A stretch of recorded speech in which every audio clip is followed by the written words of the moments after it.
मसला सिर्फ एक जगह पर है, माइंड को मैं समझना। I think that is why I am. जब मैसेज आता है ना कि जी आपकी वीडियो सुनते हुए, तो हम वो पीसफुलनेस महसूस करते हैं। लेकिन जब आपकी वीडियो ख़त्म हुई और हम फिर दोबारा शुरू हो गए, तो वही बेचैनी पलट आती है। मेडिटेशन करने का तरीका यही है, आप चुप करके किसी भी पोज में बैठे और थॉट्स आ रहे हैं। हम नमाज़ पढ़ते हैं या जो हिंदू पूजा करते हैं, तो वहाँ पे जाके भी लोग कुछ ना कुछ ये तो नहीं कर रहे होते कि साइलेंस में जाके बैठ जाते हैं। जब हम स्टिल होते हैं ना, अगर वो हम लोग कंटिन्यूसली माइंड को देखते जा रहे हैं, फिर ऐसा लगता है जैसे मैं जितनी भी सारा दिन में एक्टिविटी करता हूँ, ये बेमानी एक्टिविटी है, फिर मैं ये करूँ क्यों?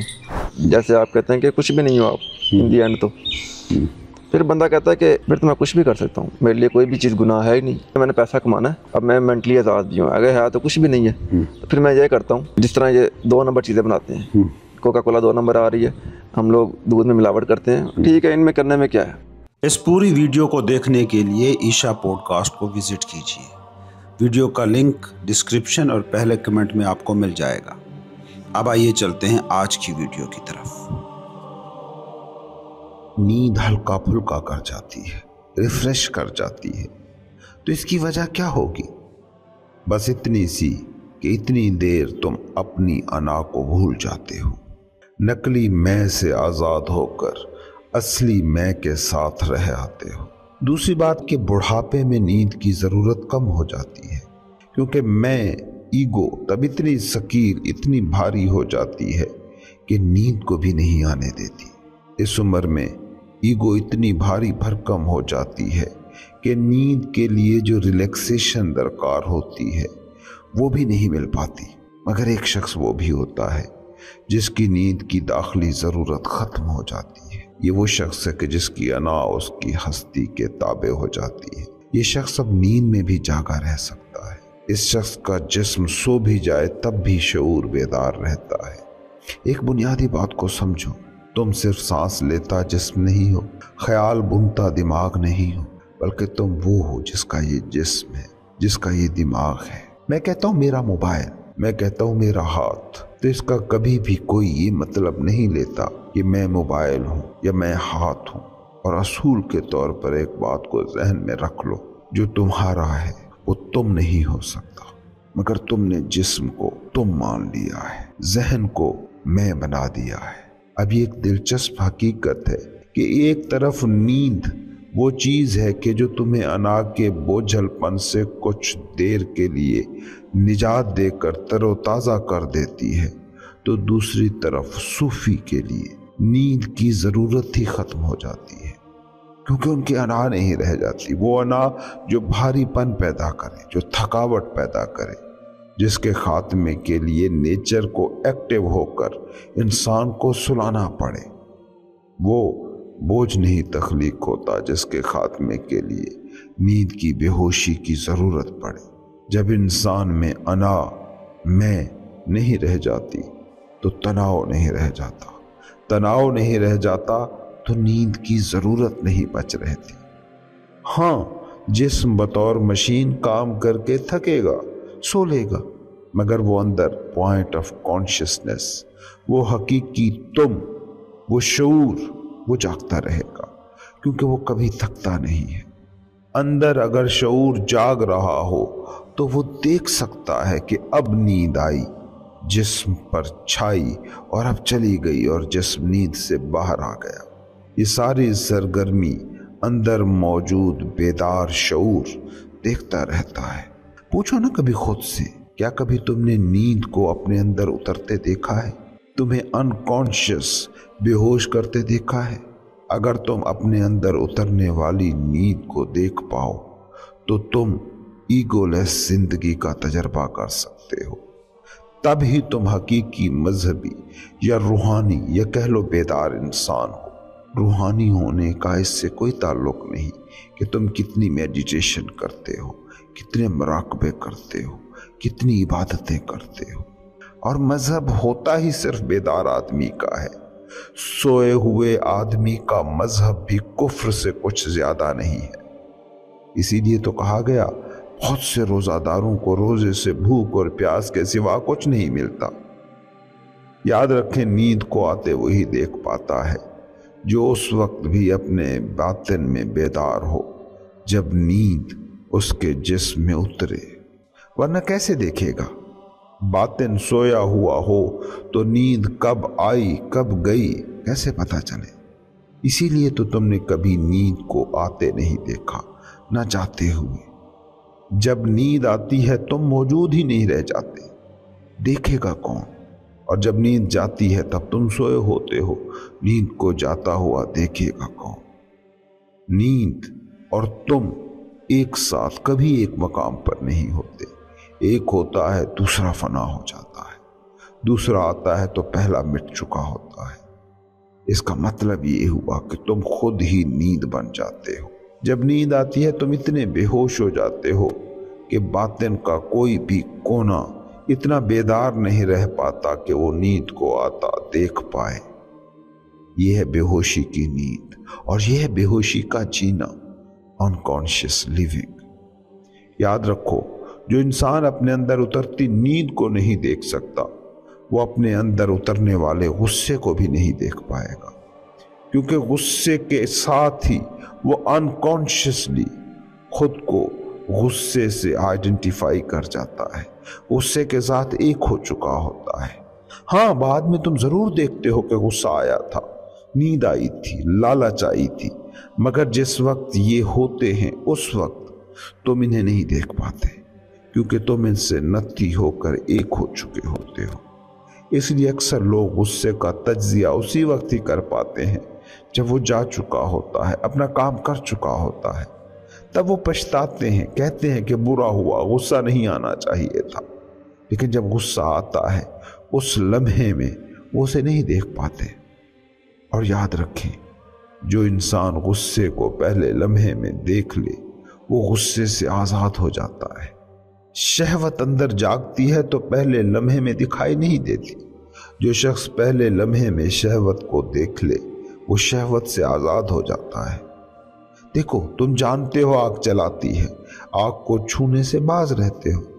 दूसरी तरफ तुम कहते हो कि गुस्सा अंदर को जलाता है, मगर इससे तुम बाज नहीं आते। क्यों? क्योंकि तुम इसे जानते नहीं हो। बस मान लिया है, मान लिया गया एक ख्याल है। तुम्हारा ख्याल हो सकता है कि तुम जानते हो, मगर जानते नहीं हो।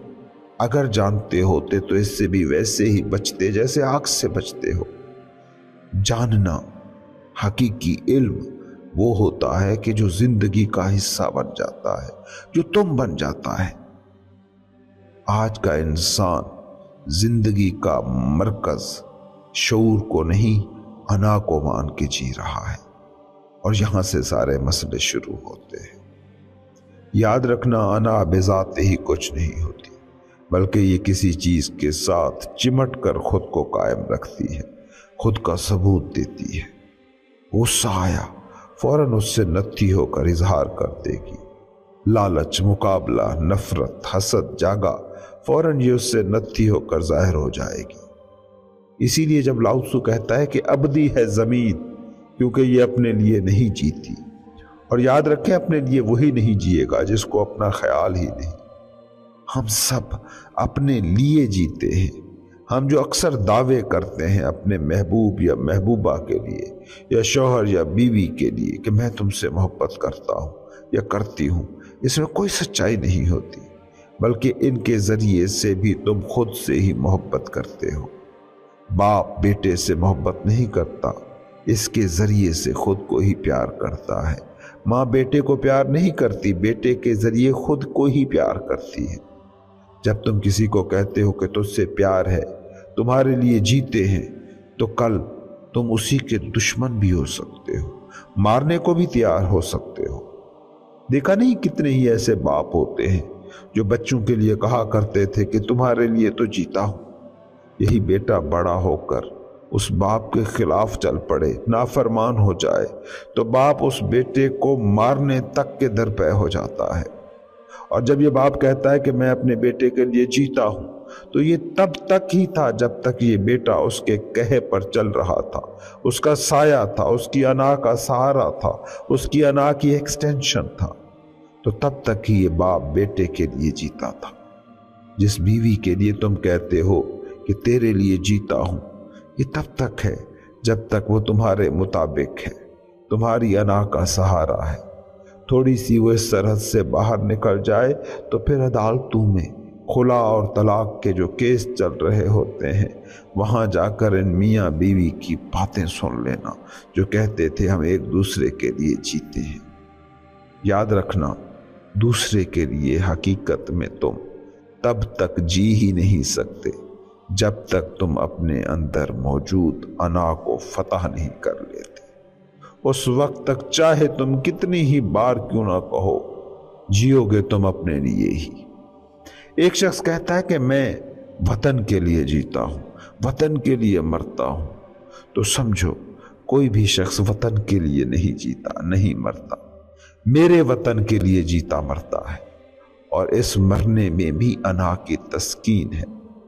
अगर तुम मुसलमान हो तो पाकिस्तान के लिए मर सकते हो, तुम हिंदू हो तो भारत के लिए, हिंदुत्व के लिए मर सकते हो। लेकिन कोई ऐसा ही हिंदू जो जंग में पकड़ा जाए, फांसी के तख्ते पर गरूर से खड़ा हो और कोई आकर उसे बताए कि तुम हिंदू नहीं थे, हकीकत में तो तुम मुसलमान थे, तुम पाकिस्तानी थे, बस तुम्हारे वालिदैन ने तुम्हें हिंदुओं के घर में बड़ा किया है, तो उसी लम्हे फांसी और वतन के लिए सारा जज्बा हवा हो जाएगा, उसी लम्हे सारा रूप बदल जाएगा। वो हिंदू के लिए नहीं मर रहा था, वो हिंदू था, उसकी अना हिंदू थी, और हिंदुस्तान के लिए मरने में भी उसकी अना की तस्कीन थी, तो मर रहा था। आज जब ये राज खुल गया कि वो तो सिरे से हिंदू था ही नहीं, तो सारी बात खत्म, सारा ढांचा ज़मीं बोस हो जाएगा। आज वो पछताएगा कि मैं ये क्या पागलपन करता रहा। याद रखो, जब तक अना है तब तक तुम कुछ भी करोगे, अना ही मालिक रहेगी। इस बात को ठीक तरीके से समझ लेना ज़रूरी है, क्योंकि बहुत से काम हैं जो तुम ये सोच कर करते हो कि इससे अना का कोई ताल्लुक नहीं, लेकिन तुम जो भी करोगे, जब तक अना का तना मजबूत है, वो अना से ही जुड़ा होगा। मजबूत अना के हामिल शख्स की नेकी भी गुनाह बन जाती है। तुम किसी के कदमों में भी पड़ सकते हो, फिर भी अना मजबूत रह सकती है जब वो कह रही होती है कि देखो मैं कितनी आजिज हूं कि पांव की धूल बन गई हूं। वो मैं उस आजिजी से भी ताकत लेगी। अना तर्क दुनिया भी कर सकती है, जोग सन्यास त्याग भी ले सकती है, सब छोड़ सकती है, लेकिन फिर भी ये खुद बच जाती है। तो जब लाओ त्सु जैसे लोग कहते हैं कि ना मिटने वाली जिंदगी तब शुरू होती है जब दूसरों के लिए जीना शुरू होते हो, लेकिन याद रखना, दूसरों के लिए तुम सिर्फ तभी जी सकते हो जब तुम्हारे अंदर में मैं न रह जाए, या तुम्हारी मैं ही सबके अंदर तुम्हें नजर ना आने लगे। ये दोनों एक ही बात है। मेरे अंदर मैं सिफिर हो जाए या सब में मेरा मैं नजर आने लगे, तो ये एक ही वाकया है। दूसरों के लिए तुम तब ही जी सकते हो जब दूसरा तुम्हारे लिए दूसरा न रह जाए। जब तक दूसरा तुम्हारे लिए दूसरा है, तब तक तुम दूसरे के लिए नहीं जी सकते। तब तक चाहे तुम दुनिया की जो भी सर्विस कर रहे हो, तुम अपने लिए ही जी रहे हो। दूसरा दूसरा है ये तुम जान ही कैसे सकते हो, तब तक कि जब तक आप अना के साथ हो। दूसरा मुझे दूसरा नजर ही ना आए तो ही मैं दूसरे के लिए जी सकता हूं। और ये जिंदगी है वो जिसमें कभी कोई फिक्र नहीं होती, और ये जिंदगी है जिस पर कोई बोझ नहीं होता। इसे यूं भी कहा जा सकता है कि मैं इतनी फैल जाए कि कायनात के सभी रूप मुझे मेरे रूप लगने लगे। एक बात जहन में रखो, इस दुनिया में सिर्फ एक चीज आर्जी है, वो जो तख्लीक होती है। मिटती वही चीज है जो तख्लीक होती है। मकान ईंटों से मिलकर बनता है, ईंटें मट्टी से मिलकर बनती हैं, मगर ईंट मिट सकती है क्योंकि बनी है। मकान मिटेगा क्योंकि बना है, मगर मट्टी नहीं मिटती क्योंकि वो बनाई नहीं गई। यही असूल अब तुम अपनी जिंदगी पर लागू करके देखो। तुम मट्टी से बने हो, मरने पर मट्टी में मिल जाते हो। वही एटम जो सेल्स की शक्ल में तुम्हारे जिस्म को ढांचा दे रहे थे, वो सारे एटम मौजूद हैं, बतौर पॉइंट ऑफ कॉन्शियसनेस तुम पहले भी मौजूद थे, बाद में भी मौजूद रहते हो। तो मौत के वक्त आखिर मिटता क्या है? वो जो तुमने तख्लीक किया था, वो अना जो बाहरी सजेशन के ज़ेरे असर तुमने पाली थी, जिसे चाहे तुम कहो शख्सियत। मौत के वक्त सिर्फ वही मिटता है जो तुमने तख्लीक किया था। बतौर ह्यूमन बीइंग तुम में एक चीज़ है जो तख्लीक शुदा है, वो है अना। इसलिए अना आर्जी होती है। कभी गौर किया तुम्हारी अना दिन भर में कितने रूप धारती है? ये उसके आर्जी होने की अलामत है। अभी तुम दुखी थे, कहते हो मैं दुखी हूं, मैं गुस्से में हूं, मैं खुश हूं, मैं बीमार हूं, मैं उदास हूं, मैं फ्रेश हूं। अना बुनियादी तौर पर ऐसे ही है जैसे रात को तुमने एक मोमबत्ती जलाई। ये मोमबत्ती जब तुम सुबह बुझाते हो तब कहते हो कि ये वही मोमबत्ती है जो तुमने रात जलाई थी, मगर हकीकत ये है कि जो मोमबत्ती तुमने सुबह बुझाई उसकी लौ वैसी नहीं थी जो रात को तुमने जलती छोड़ी थी। मोमबत्ती की लौ इस तरतीब से और तेजी से बदलती है कि तुम वो गैप नहीं देख पाते कि कब एक लौ मिटी और दूसरी जल उठी। तुम्हारी अना भी इसी दिए की लौ की तरह है। ये 1000 रूप में एक दिन में तुम्हारे सामने आती है, लेकिन बतौर जिंदगी का तजर्बा तुम हर वक्त एक सी हालत में होते हो। ये मुस्तकिल हालत तुम तब देख सकते हो जब शऊर का मकाम माइंड या अना नहीं बल्कि बीइंग हो। ये बिल्कुल ऐसे ही है जैसे झील की सतह पर लहरें होती हैं, कभी उतार, कभी चढ़ाव, कभी शापर, कहीं कागज, कहीं दरख्तों के पत्ते, मगर झील की तह में बिल्कुल एक जैसापन होता है, ठहराव और स्टिलनेस। अब झील की सतह भी झील ही का हिस्सा है, लेकिन कभी कोई ये नहीं कहता कि झील की सतह ही सिर्फ झील है। यही तुम्हारा मसला है। तुम झील की सतह को ही, यानी अपने दिमाग को, अपनी अना को, अपनी लहरों को ही अपना आप मान लेते हो, मगर हकीकत ये है कि तुम उससे कहीं ज्यादा हो। अगर अना इंसान की समझ में आ जाए तो फिर ये सारे मसले हल हो जाते हैं। अना का मसला वही है जो झील की सतह का मसला है। वहाँ हर वक्त कुछ न कुछ हो रहा है, कोई न कोई बेचैनी मौजूद है, मुसलसल मूवमेंट है, मुसलसल सोचें हैं। तुमने इसी को अपना होना मान लिया है। लेकिन सवाल यह है कि अगर तुम सोच ना रहे हो, कुछ कर ना रहे हो, तो क्या तुम होते हो या नहीं होते? हकीकत तो ये है कि अना और उसके मज़ाहिर को कायम रहने के लिए तुम्हारे होने की ज़रूरत है, मगर तुम्हारा होना किसी अना पर मुनहसर नहीं है। समझो कि अना एक साइकिल है जिसको पैडल मारते रहें तो चलती रहती है, पैडल मारना छोड़ दें तो रुक जाती है। तुम्हारी अना इंतहाई आर्जी वोलेटाइल किस्म की चीज़ है, और यही अना है जिसका दूसरा नाम तुमने शख्सियत, पर्सनैलिटी रखा हुआ है। तुमने लोगों को अक्सर सुना होगा ये कहते हुए कि मेरी पर्सनैलिटी ऐसी है, मगर यकीन मानो पर्सनैलिटी नाम की कोई फिक्स चीज़ तुम्हारे पास है ही नहीं। एक भूत किस्म की चीज़ है जो ना होकर भी तुम्हारे होने की नुमाइंदगी कर रही है, और वजह बस इतनी है कि तुम अपनी ज़ात की झील की सतह को ही अपना आप मान बैठे हो। पर्सनैलिटी फिक्स नहीं होती, बल्कि अना को दिया गया एक मुहज़्ज़ब किस्म का नाम है और कुछ नहीं। तुम कभी अंदाज़ा लगा कर देखो कि तुम कमरे में बैठे हो, काम कर रहे हो, नौकर कमरे में आ जाए, 20 भी चक्कर लगा ले, तो तुम्हारी मूवमेंट, उठने बैठने, चेहरे के तासुरात में कोई फ़र्क नहीं पड़ता। लेकिन उसी कमरे में आपका बॉस आ जाए तो पर्सनैलिटी का सारा चेहरा बुशरा बदल जाता है। बैठा हुआ बंदा खड़ा हो जाता है, नाराज मुंह लेकर बैठा हुआ आदमी चेहरे पे मुस्कुराहट ले आता है।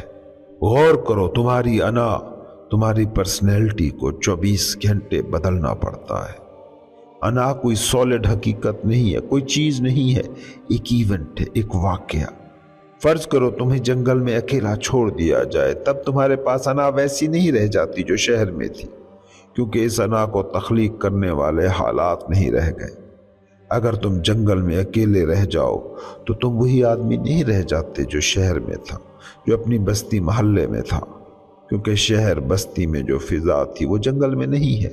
जिस का मतलब ये हुआ कि अना पर्सनैलिटी तुम्हारा कोई लाजमी हिस्सा नहीं है, बल्कि गैर पायदार किस्म का इवेंट है जो तुम्हारी जिंदगी में वाक़ हो रहा है।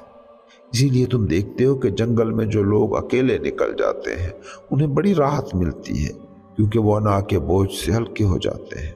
मगर याद रखना, वो सुख, वो सुकून जंगल का नहीं है, बल्कि इसलिए है कि तुम्हारे अंदर अना के पैदा होने की जगह नहीं है, वो आइडेंटिफिकेशंस नहीं है जो तुम में एक ख़ास किस्म के रद्द अमल को पैदा करती हैं। इसलिए ये बात भी जहन में रखना कि वो लोग जो ये समझ बैठे हैं कि जंगल निकल जाए, हिमालय की गार में जा बैठे तो आज़ाद हो जाएंगे, मुक्त हो जाएंगे, वो खाम ख्याली का शिकार है।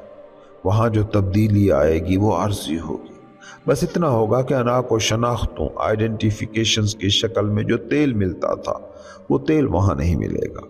मगर तुमने जिंदा रहने का जो ढंग चुना हुआ है, जो अना के साथ तुम्हारे जीने की आदत है, वो तुम्हें मजबूर कर देगी कि कुछ दिन बाद तुम उस नए माहौल में भी अना को तख्लीक कर लोगे।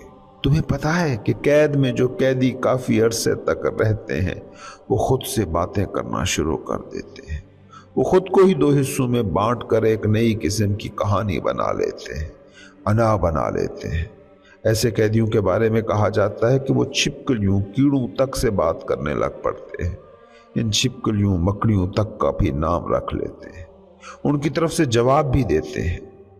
तुम्हें ये सोचकर हंसी आ रही होगी, मगर यकीन मानो तुम भी ऐसी सूरत हाल में फंस जाओ तो यही करोगे, क्योंकि अना को बचाने के लिए दिमाग हजार किस्म के रास्ते निकाल लेता है। एक फूटी कौड़ी पे पूरी सल्तनत खड़ी कर देता है। कहते हैं एक बार मुगल बादशाह अकबर हिंदुओं के मुकद्दस दरिया जमुना की सैर को गया। जमुना के घाट पर जो शख्स अकबर को सैर कराने ले गया वो उस घाट का बड़ा पुरोहित था। वहाँ पूरे इलाके में पहले ही इस बात का शोर मचा हुआ था कि कौन खुश नसीब होगा जो अकबर को ये सैर कराएगा, और पता नहीं अकबर उसे इनाम में क्या देकर जाएगा। जिस पुरोहित को चुना गया उस पर पूरी पुरोहित और पुजारियों की बिरादरी रश्क और हसद कर रही थी। खैर, उस शख्स ने अकबर को जमुना का पूरा किनारा दिखाया, घुमाया, मगर अकबर बहुत ही चालाक आदमी था। वो उन बातों को भी सुन रहा था कि इसको सैर कराने के लिए कितने लोग बेचैन फिर रहे हैं, और ये कि लोग उस इनाम का अंदाज़ा लगाने की कोशिश कर रहे हैं जो वो पुरोहित को देगा। उसने सैर के आखिर में ये किया कि सड़क पर से एक फूटी कौड़ी उठाई और पुरोहित को दे दी। पुरोहित ने कौड़ी को हाथ में लिया और हाथ को भींच लिया, बंद कर लिया। अब अकबर को मालूम था कि मैंने इसे फूटी कौड़ी दी है, और उस पुजारी को मालूम था कि मुझे फूटी कौड़ी मिली है। इसके अलावा किसी को कुछ पता नहीं था कि अकबर ने भेंट में उसे क्या दिया। पुरोहित ने सर झुकाकर इनाम को कबूल कर लिया, अकबर को दुआएं दी और अकबर वापस चला गया। मगर गांव में तो मुसीबत हो गई। हर शख्स जानना चाहता था कि आखिर उसे बादशाह से क्या इनाम मिला। लोग उस पुजारी के पास आकर पूछते रहे कि तुम्हें क्या मिला, और वो जवाब देता कि अकबर इनाम में मुझे वो दे गया है कि मेरी कई नस्लें इसे खर्च करती रहें तो भी खर्च ना कर पाएंगे। वैसे बात तो सच ही थी कि फूटी कौड़ी को खर्च किया भी कैसे जा सकता है, मगर पुजारी ने किसी को ये नहीं बताया कि अकबर ने दिया क्या था। बात फैल गई, इतनी फैल गई कि लोग अकबर बादशाह तक पहुंच गए ये पूछने कि आखिर तुम उसे क्या दे आए हो। दरबारी तक हसद से भर गए, और तो और अकबर की बीवियां तक कहने लगी कि आखिर क्या तुम दे आए हो इनाम में। आखिर अकबर बादशाह से रहा ना गया, उसका अपना तजस्सुस जाग उठा कि जाने तो सही कि आखिर क्या दे के आया है वो। हालांकि वो बखूबी जानता था कि सड़क की खाक से उठाई हुई एक गिरी पड़ी फूटी कौड़ी थी जो वो पुजारी को देकर आया था। मगर वो भी सोचने लगा कि कहीं उस फूटी कौड़ी में तो कुछ ऐसा छुपा खजाना नहीं था जिस पर वो पुरोहित इतने दावे कर रहा है। एक रात तो अकबर बादशाह पर ऐसी भी गुजरी कि उसे नींद नहीं आ रही थी। दरबार से घर तक एक ही सवाल गर्दिश कर रहा था, आखिर अकबर ने उस पुरोहित को क्या दिया है। आखिर जलालुद्दीन अकबर ने उस पुरोहित को दरबार में बुलाया। बूढ़ा पुजारी दरबार में बड़े पुरसकून अंदाज में पहुंचा और सर झुकाकर बादशाह का शुक्रिया अदा किया, उस इनाम पर जो जमुना की सैर के सिले में उसे मिला था। अकबर ने कहा, तखलिया। दरबार खाली हो गया। अब सिर्फ पुजारी और अकबर बादशाह थे। अकबर बादशाह ने सीधा सीधा पूछा, मैंने तुम्हें फूटी कौड़ी दी थी, तुम ये लोगों को क्या बताते फिर रहे हो? अब मुझे वो सब न बताना जो बाकियों को बता रहे हो, मुझे सीधा जवाब दो। पादरी बोला, बादशाह सलामत, अना मजबूत हो और अना माहिर हो तो एक फूटी कौड़ी पर भी अपनी सल्तनत खड़ी कर सकती है। मैंने फूटी कौड़ी से ही ये सल्तनत खड़ी की है। तुम्हारे दिमाग तक में ये ख्याल कुलबुला रहा है कि पता नहीं क्या भेंट कर आए हो, हालांकि तुम तो उन दो में से एक थे जो जानते थे कि फूटी कौड़ी मुझे भेंट में मिली थी। कभी गौर किया, जिसको अना कहते हो उसके नाम पर तुम्हारे पास है क्या? वो जिसे तुम मैं कहते हो वो है क्या? उस मैं की मिल्कियत क्या है? उस पुरोहित के पास तो चलो फूटी कौड़ी थी, तुम्हारे पास तो शायद वो भी नहीं है, मगर साम्राज्य तुम भी खड़ा कर लेते हो। अपने जरूरी अबदी अनमिट होने के शराब को तुम भी हकीकत बना के जीने लगते हो।